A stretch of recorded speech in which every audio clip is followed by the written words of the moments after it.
Hello, everybody. First, let's do the audio check. Usual. Got the old hoodie back, just back in the days. Just the brainless turbo back. Evolved. Begins. Dumped. I'm live already.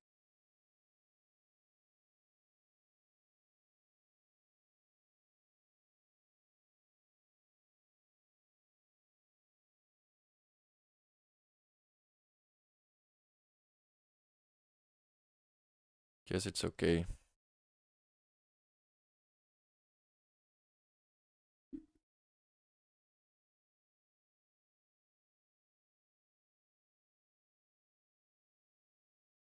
Hello?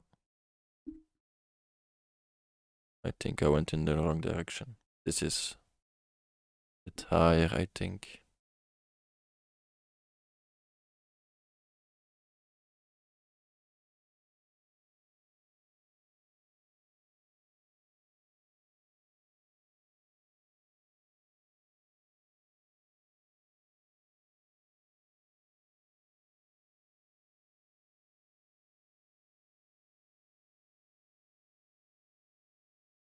Alright, I think this sounds good.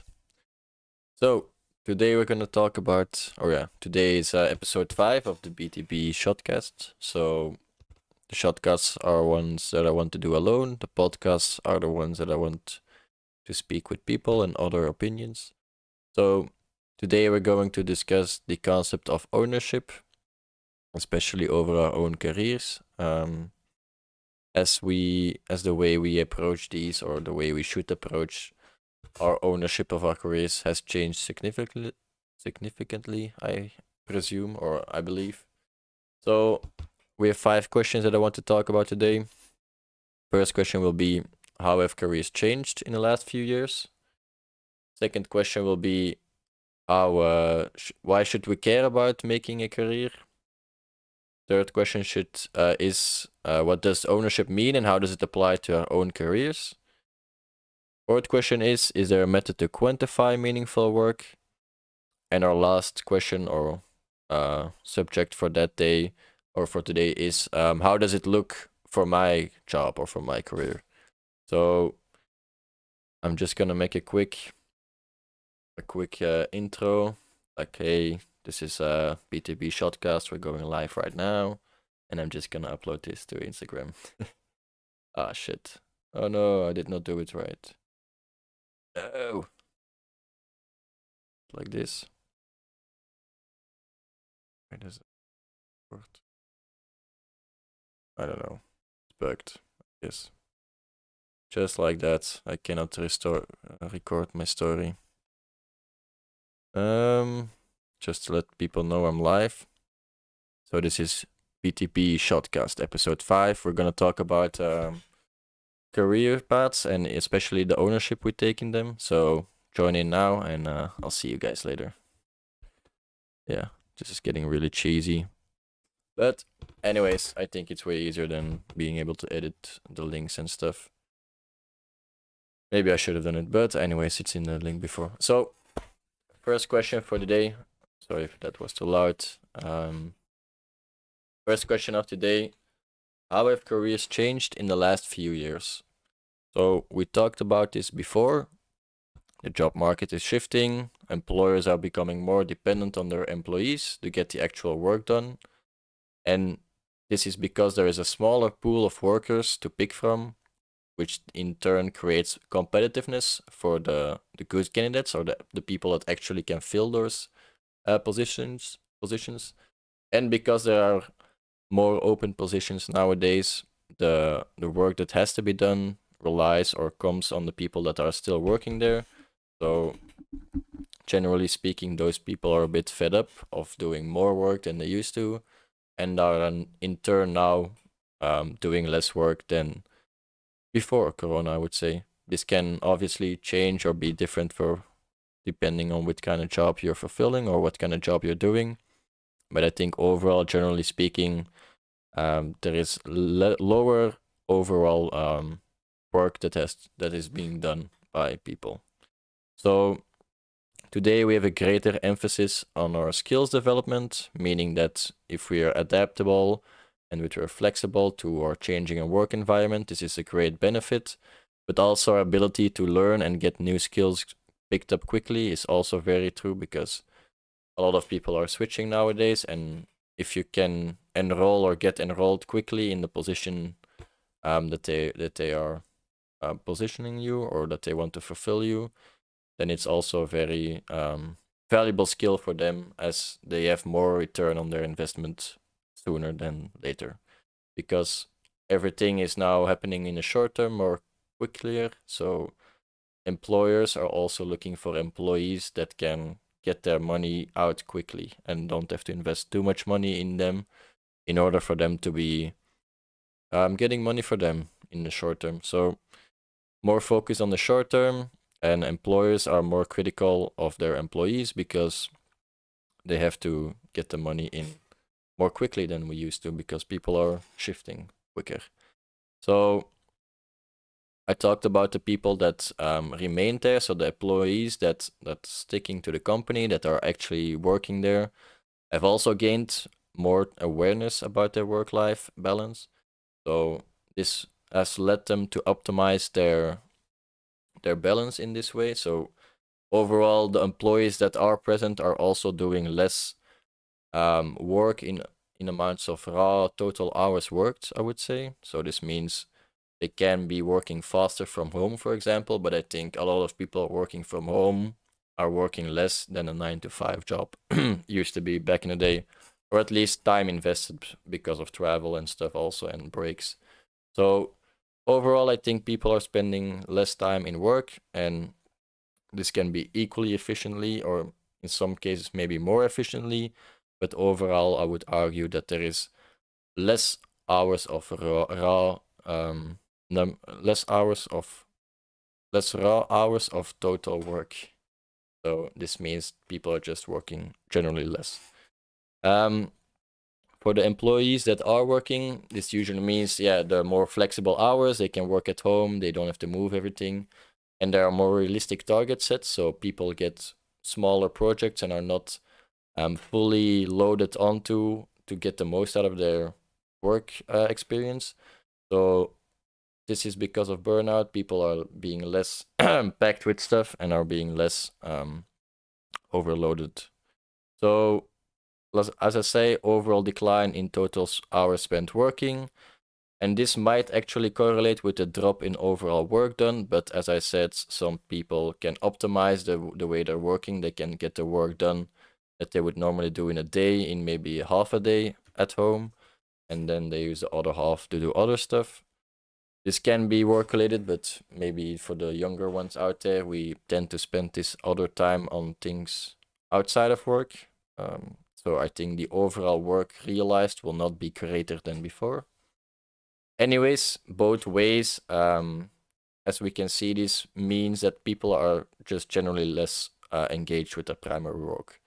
People have more room and more time to think about other stuff, and people have more maybe possibilities or opportunities to take other jobs or career paths that they wanted to take, that they were maybe not able to take. For example, I graduated biochemistry, but I never envisioned myself being an engineer.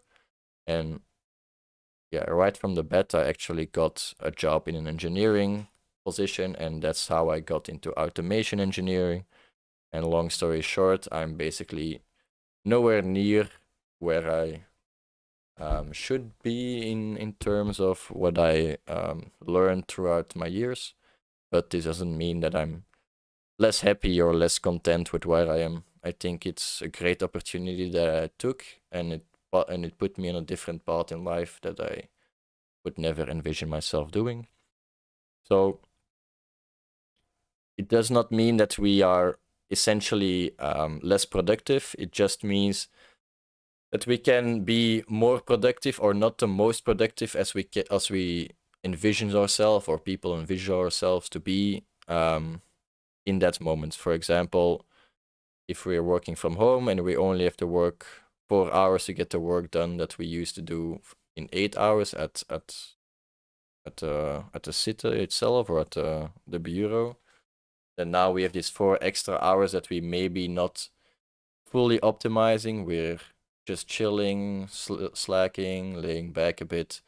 And this can also be very good for our work-life balance, but I think that the balance right now is maybe tipped, for me at least, a bit too much towards chilling and this work doesn't really have to give it my all. I should just enjoy it and make the most out of my free time.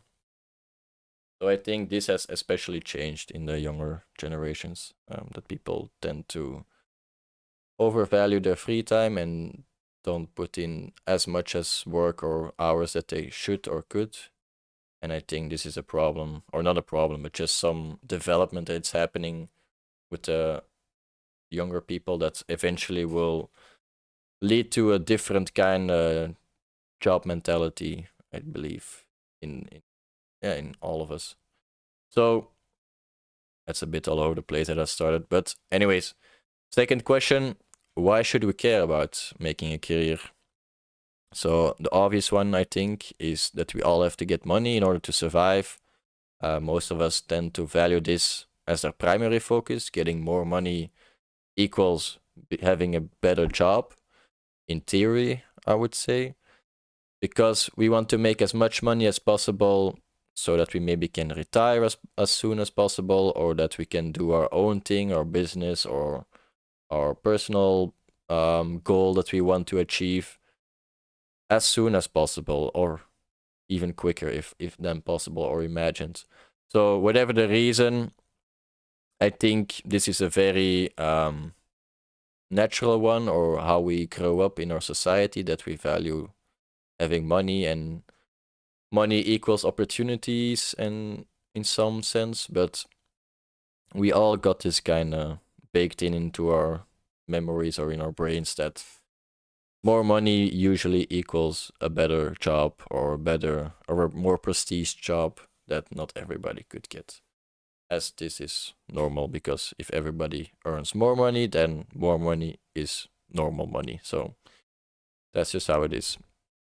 This allows us, or this forces us to view our career as a trajectory. So a trajectory that hopefully goes up near the end. It balloons maybe, even if we find the thing we're really good at and that we can charge that extra for. But I don't think everybody eventually reaches this point. I don't think we all get to the point that we're like, okay, I'm now making a lot of money, that I don't have to worry about anything else in my life. I tend to think that only a handful of us would or could reach this. But that's for everybody else to decide. You know, if your living of standards is lower than somebody else's, it means you could reach it for your own terms. So it's all very subjective, of course. But each step we take in this mindset, our lives should become easier. We make more money, so we should live more comfortably. We should have more money to invest. We should be able to reach our goals quicker. And this actually is something like a feedback loop. If you make more money, everything goes faster. If we get higher up, we get more money each month, then we can invest quicker and get more money from that quicker. And it's just a loop that we tend to brainwash ourselves, or condition ourselves to believe in, like, okay, this is what we should do when we're younger. And as I am speaking, I am myself in this loop, so I'm not saying it's something bad. It's just something that we should all be aware of.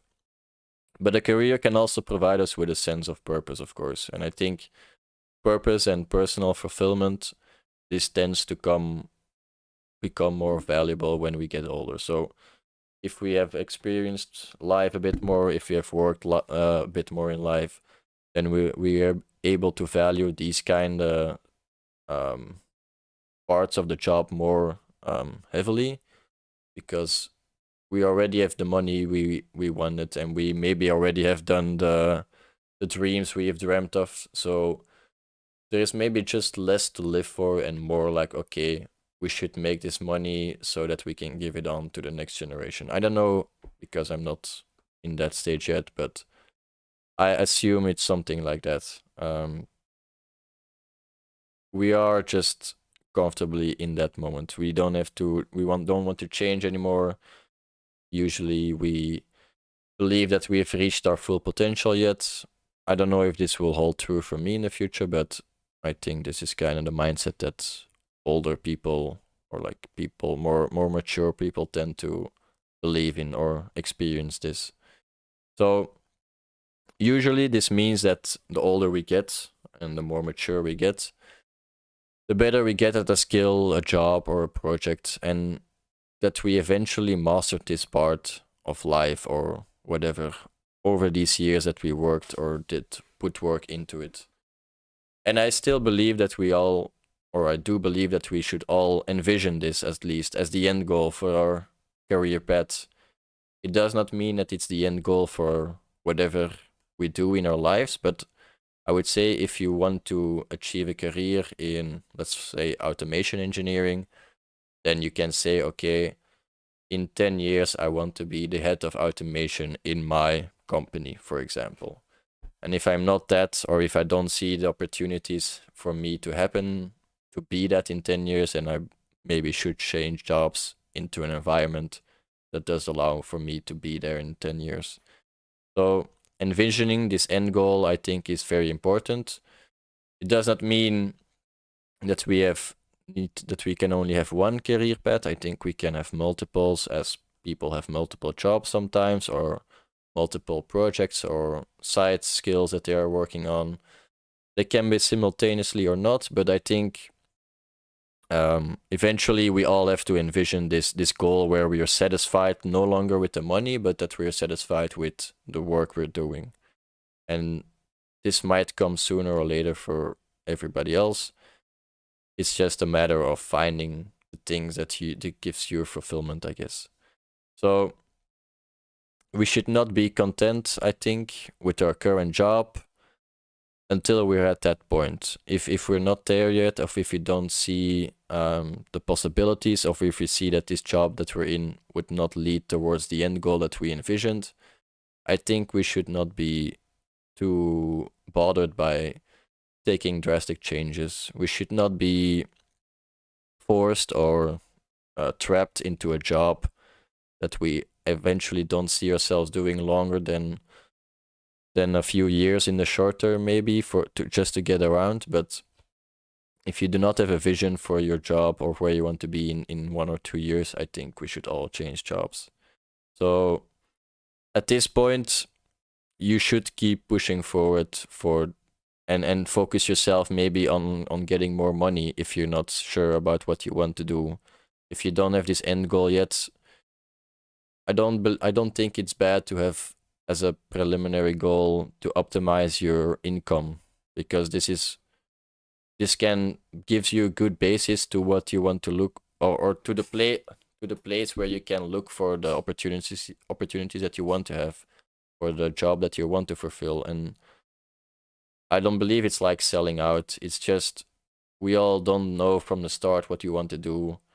And if somebody is willing to pay more money for our skills than this person does, I don't believe it's a bad thing to change, because they see value in you that is worth more than the other employee or employer is giving.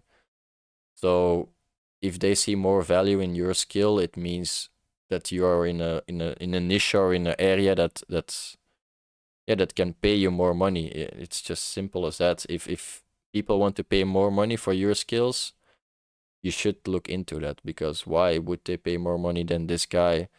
Are the margins better over there? So keep pushing forward into the undiscovered areas until we find these elements that make us content. So we can have these environmental factors or these intrinsic factors from the job that can make us content, and I believe every job maybe has a few of them, and being able to identify what works for you and which kind of elements don't work for you is only possible when you switch jobs. So why would you not switch jobs for a higher paying job? I guess if you're not fully content, yes. If you're not fully content at that point in life.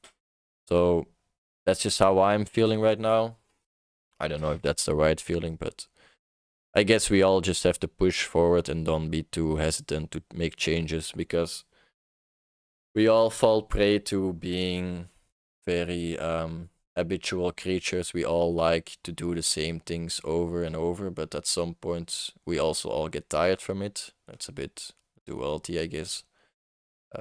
But we should not be able to be, we should not be fuck. I did not say that.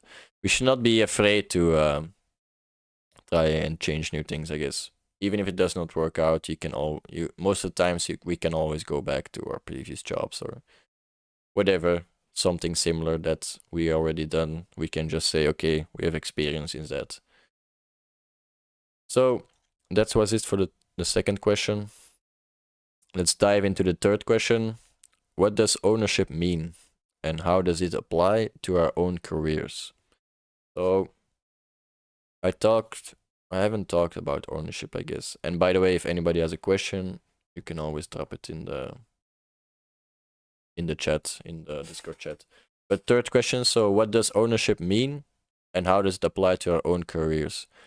We have not talked about ownership yet, but ownership actually means taking an active role in the things we have control over. So a lot of things in our life we don't have control over, and people get upset by it, or people give it too much credit or weight in life. And ownership means putting weight and putting effort into the things we can control, being able to optimize the parts of our lives that we can control, and pull them towards us. Like, okay, I want to be able to optimize the way I spend money, and then you have to pull all this information towards you of where your money is going, and then you can make an objective, or at least an active role or an active opinion on where you should take your money with too.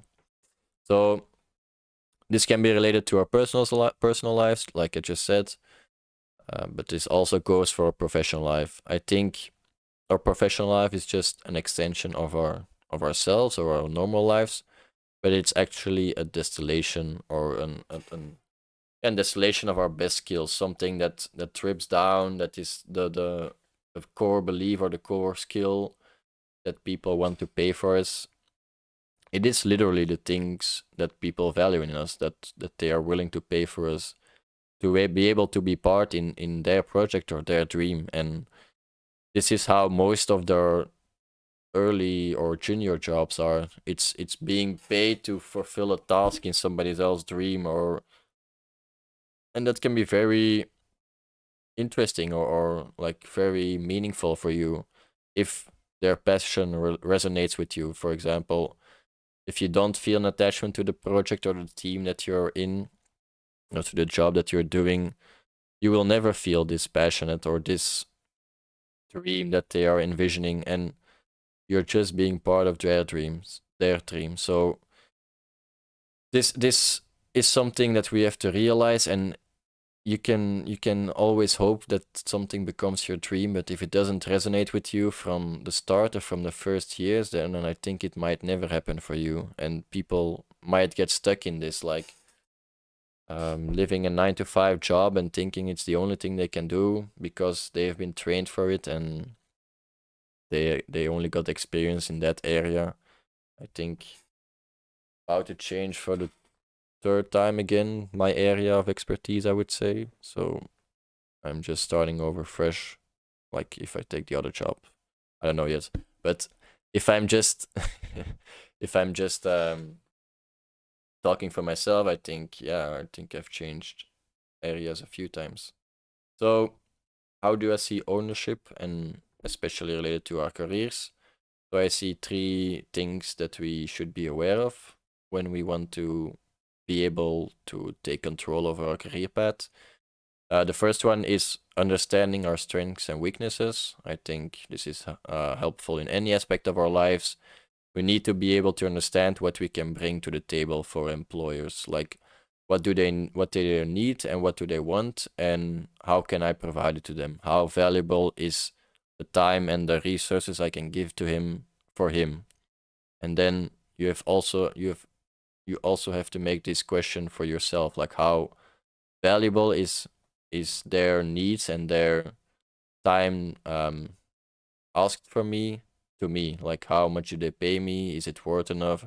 Is it worth my time? Do I see myself traveling so much? Whatever it is, you have to see what do they want and how do I see that for myself. Second part is setting your goals. So where do I envision myself to be in the next year, 5 years, 10 years? Do you see yourself growing in this company? Do you see yourself making your own company, starting your own business, hopping jobs every now and then? It can all be goals that are perfectly fine, and you should just be aware of, okay, if I don't reach this in 5 years, maybe it's time for me to change up my environment. I don't know. I'm just saying things because I'm looking very short termed. I'm like every year evaluating if I like where I'm going or not. But I also need to get better at envisioning the steps I need to get there. So it's difficult for us to see what steps we need to take in order for us to reach our end goal. But I believe it's also, or I do believe that it's possible if we can envision the end goal. If we see, okay, I want to be manager of this team, and you see a manager that is very young or whatever, very aspiring or not in the direction you want to go, whatever the reason is, you can choose for it. Okay, I need this amount of years to be able to get there. It requires me to work this hard. I need to be able to spend this amount of time, and I will probably be able to leave or skip out on certain other aspects of my life. Or you're like, okay, I don't want to reach there. I'm just happily where I am right now. I want to focus more on my free time. And then you also have to envision where you want yourself to be with that free time. Do you want to see yourself just playing the same game 5 years in a row? Do you see yourself making your own game, doing your own projects, setting up your personal self, your own company? I wanted to say, it just make something concrete. Say something to yourself. Okay, it doesn't have to be that hard stuck. If you say I want to be a manager and you don't become a manager, it's not like you're a failure. Just like, okay, I gave this 5 years of my life to become this position. I did not reach it. Am I close to it? Maybe not. Maybe I'm in the same position I was 5 years ago. Okay, I think it might be time for me to change up something drastically. Get another job, get looking for something else, take vacation, whatever it is, do something else that drives you more towards a new path in your career life or in your professional life, I would say. That was a bit off topic, I guess. I was rambling. I'm sorry. Anyways, third point I want to make here is actively pursue opportunities that align with our interests and values. I think there are many cheesy one-liners that can sum this up beautifully. But the thing I want to highlight here is that we need to train ourselves to see opportunities. It's not something that it's inherently given to us. We are not people that are like Shaki in a chocoladefabriek that just find the golden ticket and become like this insane pop star, whatever thing. It's not something that happens to all of us. It's one in a million, something like winning the lottery, I would say. So if we don't know how it looks like or we don't know where to look for it, we can't really see the opportunities, I would say. It's something that we have to learn, that we have to give time and experience over the years that, okay, if I do these kind of behaviors or these kind of things, I'm more likely to receive an opportunity or to give myself an opportunity to grow in that area, and I presume I would be happier in that stage of my life. I'm saying presume because this is kind of like how everything in life works for me, I would say. Everything new, you make kind of an hypothesis, like I'm doing with this channel. I'm just making hypotheses of hypothesis. I don't know how you say it in Anyway, you get it. You make an hypothesis about something, and if that's true or not is not really the importance. The importance is that you're trying to envision yourself something like an end goal or so whatever, and you work towards that. And along the way, when you work towards that, the hypothesis can be proven or disproven. It can be like, okay, maybe that was not for me, or that is something I can reach, and then you can make a new hypothesis eventually, or you just complete the hypothesis. It's not something strict or rigid that you have to follow or you have to achieve in order for it to be true. No, it's something that you work towards. It's something that you research into, and it can change along the way. It's not something fixed. But anyway, this was a bit off topic also. So getting back on the topic, ownership does not inherently mean that we have to work harder or that we have to invest more time and money.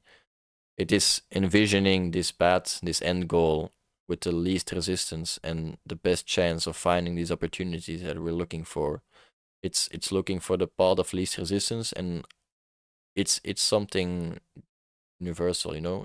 If all laws of or all things in nature behave by this logic, that the path of least resistance is the one we will take it eventually. And that's just how it is. If we find something that doesn't feel like work, if it's just something natural to us, it's something that we want to take or want to do. So finding the path of least resistance might sound very easy, but it's very nuanced. It's you don't usually realize what is resistive to you or not until you actually stand still, or you walk against the wall and you're like, wait, what happened in this interaction or something. You then are like, this is not how I envisioned it to be, or how I envisioned myself to be. So the path of least resistance is can be very difficult to see at some times in life. So like I said, we have many cheesy one-liners. I will use one, of course. No one becomes a master within a singular moment of time. We all have to learn, experience, grow, and things change along the way. It's more important that we have a goal, that we have something to work towards, than we just mindlessly go into work every day, not really feeling fulfilled, not really envisioning or getting the things done that we hope to do in our lives. And I believe we all get dragged away a bit sometimes. Like, we forget these goals, these things that we want to achieve. Because if we don't achieve them, what did we really work for in life? Somebody else's dream, somebody else's way of living and getting their business up and running, and they provide us money and that's it. We just worked all this time to make his business grow and flourish, but we did not achieve something for ourselves. We just lived comfortably. I don't know. Sounds kind of weird to me to just go along in somebody else's story the whole time, your whole life.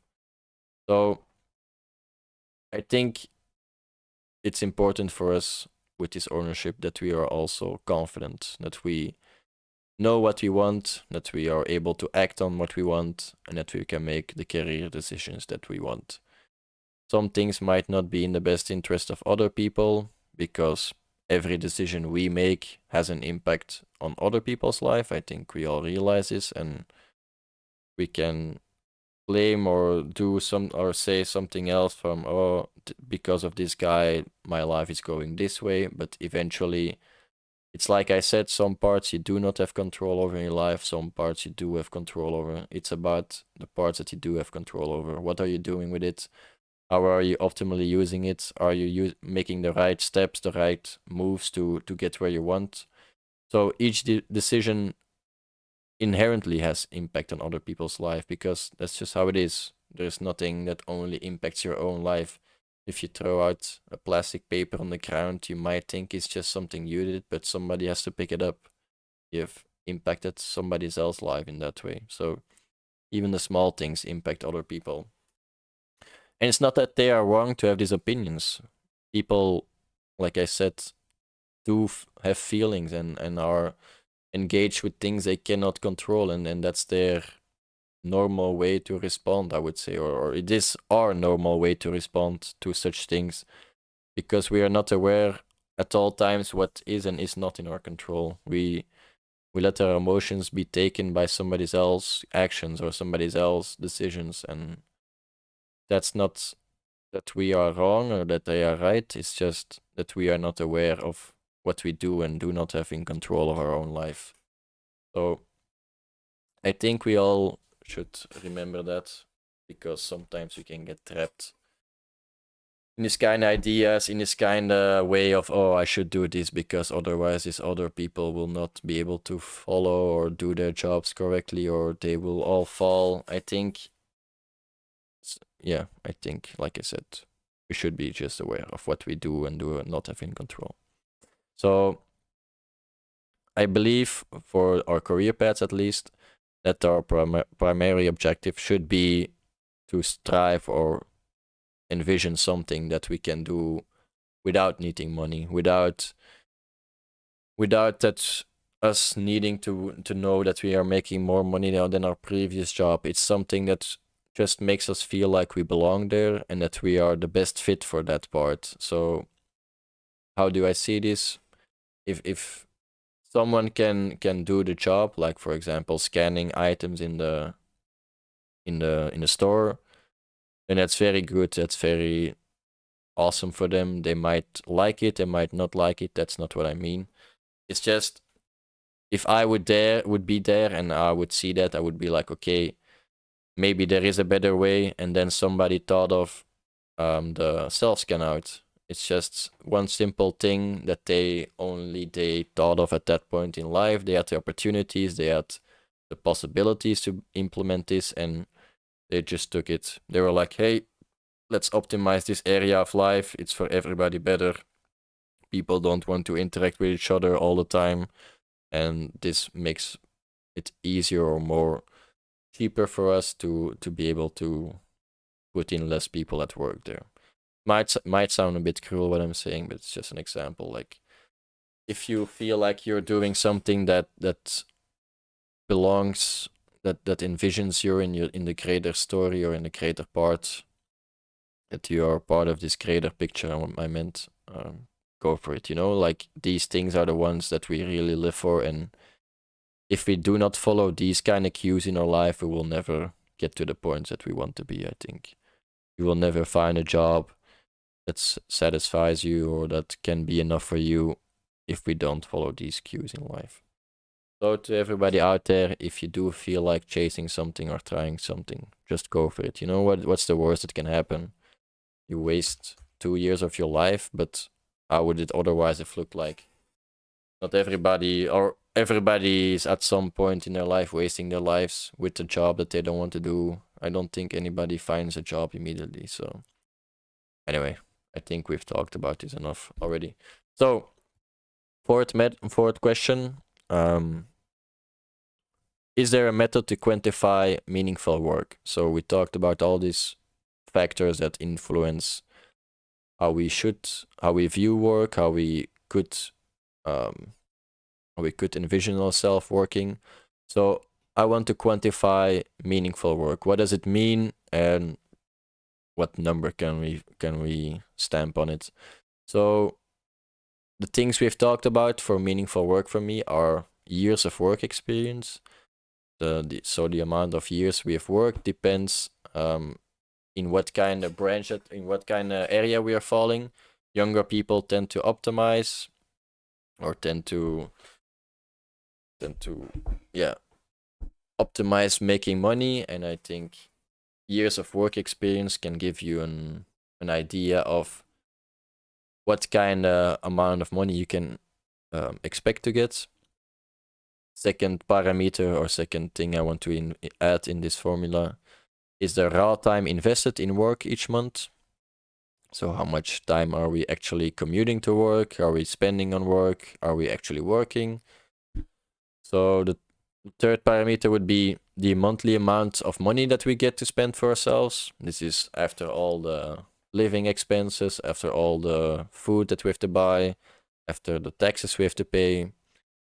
And then the last thing we talked about today is the amount of free time we have for ourselves. So this excludes daily chores, work, and sleep. So this is very limited of things. So I want to add a few other factors that we can help to assess this job quantification. And I'm just gonna meme it, but I'll call it a BTB job quantification. But anyways, for other factors that I want to calculate in this formula is the job satisfaction. So how content or how satisfied are we with our job? This can be on a scale from 0 to 10. Then we have our work-life balance. How well do we see our work-life balance? What ratio does it have, and how can we how do we see this for ourselves? Do we like our jobs? Then maybe a work-life balance ratio of 3 to 1 is better. But if we don't like our jobs too much, then maybe the work-life balance should be lower to compensate for this imperfection. Yeah, why I'm saying imperfection, for this, I don't know what the word I'm looking for. I'm just gonna go on. So next next factor is the impact on our daily lives. I like to believe that the impact that we have with our job should relate in some way to our daily lives, because otherwise we get maybe too distant from it. For me, it's especially true. Like, the work I'm doing is so distant from the actually daily life I'm living. So I could not envision myself any changes in my daily life because of the work I'm doing. And I think this is something that I don't like about my job, that I want to see some impact on my daily life being possible through the job I'm doing. And the last factor I want to calculate in this BTB job quantification is the personal growth. So how have we grown? What have we learned? Have we grown more mature? Have we grown immature? I don't know. It's just, I believe there is also some room for personal growth in there, because some jobs might teach you some important stuff that you would have not learned any other way in life, and I believe you can also quantify this to a certain extent. So now we're getting to the actual formula. So at the top side of the formula, I don't know if it's denominator or numerator. To be honest, I don't really care, but just the top side of the formula above the division slash, we have five factors. We have the years of working experience. So this is on the top side, years of working experience times time invested times our job satisfaction times the impacts, and then times the personal growth. And then we divide this by the monthly amount of money and the work-life balance ratio. So why am I putting these things at the top and the other things at the bottom? I believe that the top side is everything that we've gained, everything that we feel that is good for us and for people or life around us, and it's all the positive things. And then in the bottom side, we have the monthly amount of money and the work-life balance ratio. It's more of something that it's more quantifiable. I don't know how to say this. It's more, yeah, okay, whatever. I'm just gonna be honest. I just put it in ChatGPT and it gave me this kind of equation, but it's mine if it works. So don't steal it from me. Anyways, let's try this thing out. So I asked ChatGPT to make me one example. So this is his answer. He says, let's say we have an individual with 10 years working experience. So I don't know, maybe I can write this somewhere so that's a bit more clear for you guys. How do I do this? Do I do it like this? Boom, boom.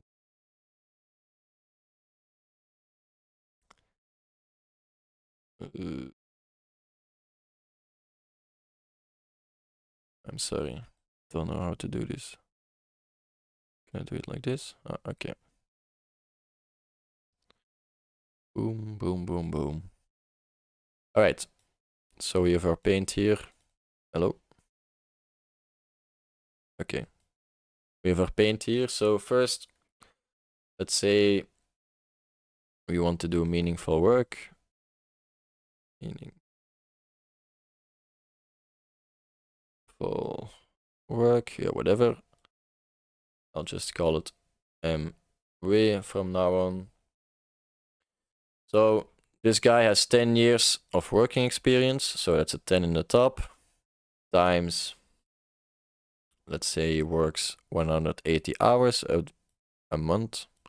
I think 160 is a normal for us, but let's say that you also calculate travel time and other time spent on working, or that you have to spend time for work. Let's he says, let's say that he has a job satisfaction of 8 out of 10, so the 8 gets also on the top. And the impact he has with his job is a 7 out of 10. So this times one more, I guess. The personal growth. So he says he has grown a 9. And then we divide this with the amount he earns. So he earns about 3,000 netto a month. And then we add this with the ratio of work-life balance. So they use with a ratio of 3 out of 10, so work time to personal time. I think this comes from, they said he has 100 hours of free time per month, so that's why you're calculating the 100 times 3. I don't know why is it not. I believe it should be 100 multiplied by 3, because you have 100 hours of free time and the ratio is 3 to 1. So this would mean you're working 300 hours. But maybe because it's in the bottom part, it's divided. Let me think about this. Because this is very, this will be very small, you know? This this part. Very small against the 3000. So let me think about a second how I can optimize this even further. Yeah, if we do it times 3, then it becomes 300, but it's also not very big.